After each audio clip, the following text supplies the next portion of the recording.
வருகின்றேன். Now I am going to speak about the importance of education. நான் இப்பொழுது கல்வியின் முக்கியத்துவத்தை பற்றி பேச போகிறேன். Education is the backbone of a society. கல்வி என்பது ஒரு சமூகத்தின் முதுகெலும்பு போன்றது. Education is the only one tool to overcome poverty, unemployment, discrimination and ignorance. ஏழ்மை, வேலையின்மை, பாகுபாடு, அறியாமை, சுரண்டல் போன்றவற்றை வெல்லும் ஒரே ஆயுதம் கல்வி. Through education not only we learn read and write but also we learn life skills.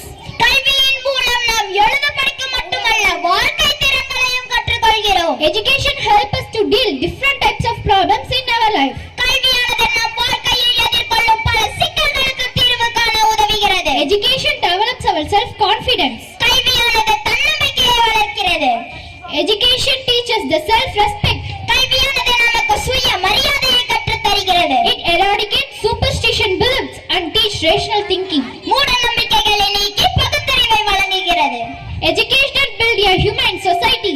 கல்வியானது மனிதநேயமிக்க சமுதாயத்தை கட்டமைக்கிறது. Educated people develop their economic as well as a country's economic. கல்வி கற்றோர் தனது பொருளாதாரத்தை வளர்த்துக் கொண்டு நாட்டின் பொருளாதாரத்தை வளர்க்கின்றனர்.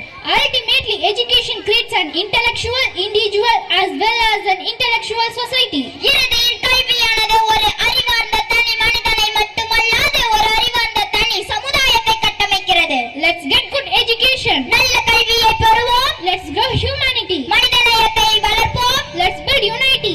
ஒற்றுமையை கட்டமைப்போம். Let's live together with love. அன்புடன் சேர்ந்து வாழ்வோம். Thanks for this good opportunity. Thank you very much.